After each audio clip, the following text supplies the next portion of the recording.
Day 5 ng impeachment trial ni Vice President Sara Duterte.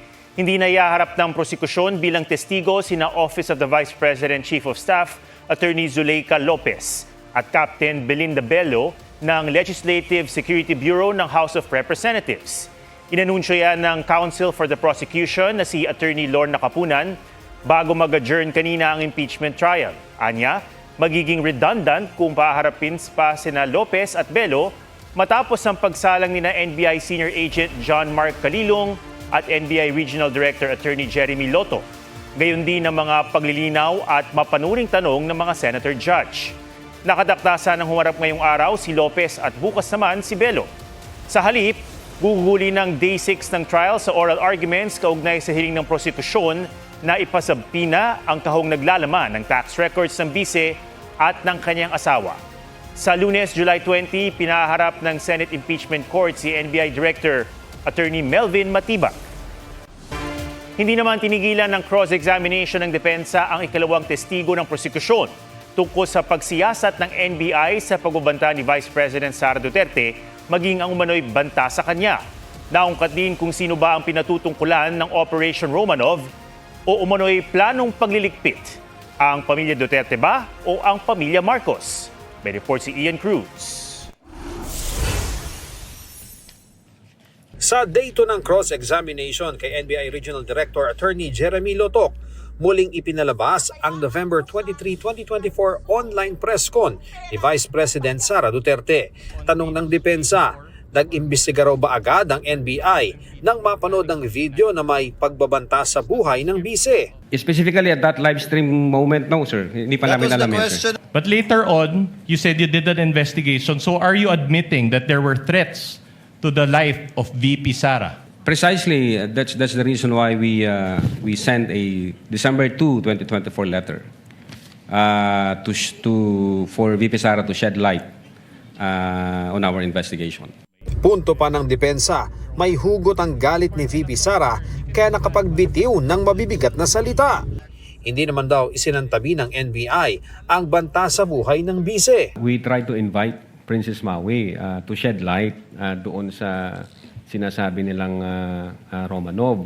Since hindi ho nag-appear si Princess Maui, wala ho kaming basis. So classify muna namin ito na non-validated information.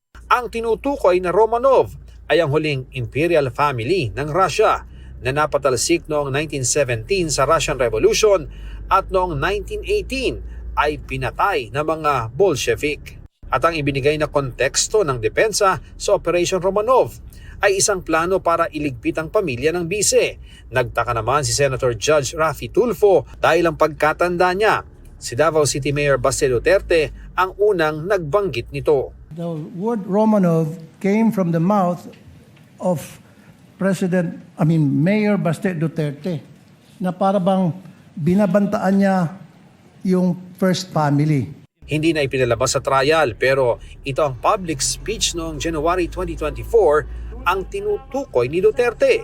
Just a simple message sa ato ang Pangulo.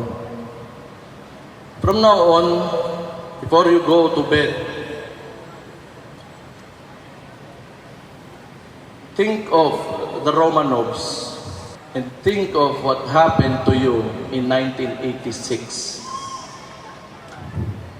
And maybe you'll reconsider the direction that you are taking.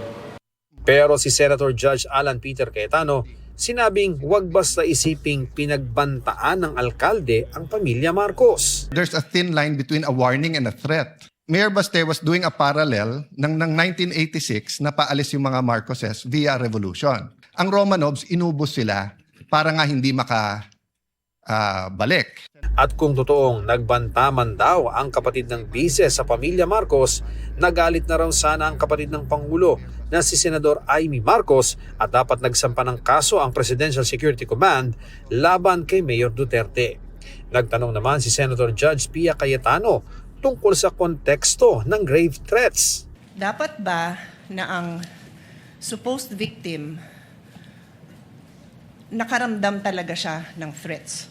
Or is it enough that the general public considers the statement threatening. Etong sinabi ng Supreme Court, all that needs to be proven is that they were intended by the accused to have that effect. It is our position that the statements made by the Vice President were not threats in the first place. That's why we were categorizing it as response. Ang basis po namin dyan, yung Garma versus people. Hindi ho kailangan na ma-intimidate o itrato ng recipient na seryoso yung threat na yan. Ang sufficient na maipakita lang na yun yung intensyon ng offender. Sa redirect ng prosecution, sinikap linawin ang mga pagkakamali sa ilang NBI document. The existence of these typographical errors does not alter the fact that the video exists, does not alter the fact that the Vice President uttered those statements, does not alter the fact na ang NBI mayroong findings at ang findings nila, the Vice President committed the crime of grave threats and inciting to sedition. Ian Cruz, GMA News. Hindi suportado ng ebidensya. Yan ang giit ni Vice President Sara Duterte sa Article 4 ng impeachment complaint matapos ng Day 4 ng trial. Sabi ng bise, hindi magiging makatotohanan ng anya ay mga kwento lang sa pamamagitan ng paulit-ulit na pagpilit na may banta kahit wala naman, pag-imbento ng may assassin at paglikha ng mga ebidensyang sosuporta rito. Sa halip, sinisira lang ng mga ganitong hakbang ang integridad ng mga pampublikong institusyon, nawawala ang tiwala ng taong bayan, sinasayang ang public resources at sinisira ang paghahanap sa katotohanan.